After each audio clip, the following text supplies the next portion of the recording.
child of the King. His royal blood, it now flows through my veins, and I, who was wretched and poor, now can say, praise God, praise God, I'm a child of the King.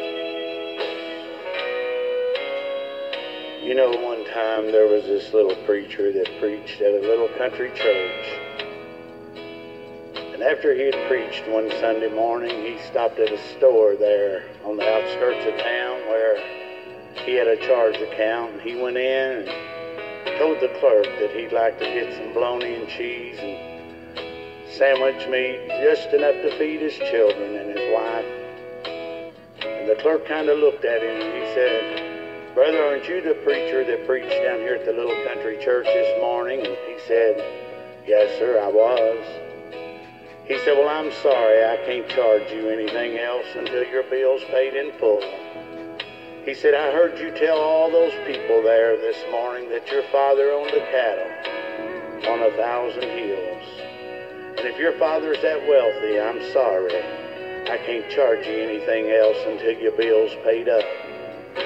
So sadly, the little preacher, he bowed his head and went out the door, kind of praying under his breath, saying, "God, I need your help one more time."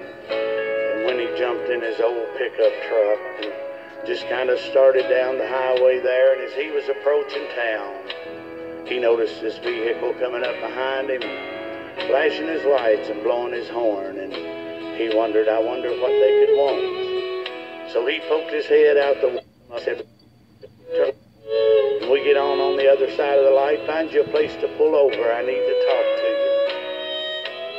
So finally the light turned green and he found him a place to pull over. The gentleman pulled up beside him and he told him, he said, "Sir," said, "I took a load of cattle off to the stockyards this week, and said I prayed before I took them, and I promised God that if he would let me get the best price out of my cattle that I'd ever received, that I would share it with whoever he laid it onto my heart." And he said, "While I was approaching you, you were the one he wanted me to share this money with." So the little preacher, just rejoicing and happily, he turned around and just made a beeline right back to that little country market. He went in and told the clerk and said, "I'd like to get some sandwich meat." He said, "Brother, I done told you, I can't charge you anything else until your bill's paid up."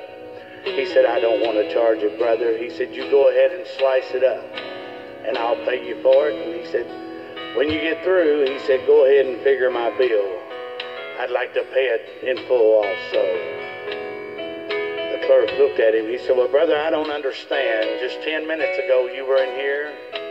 You didn't have the money to pay for what you wanted today, let alone pay your bill up in full." He said, "If you don't mind my asking, can I ask you how this came about?" And he said, "Well, you remember my preaching about my father that owned the cattle on 1,000 hills?" He said, "Yes, sir, I do." He said, "Well, if you don't mind my saying so, I'll just tell you, my father sold one of his cattle." I'm a child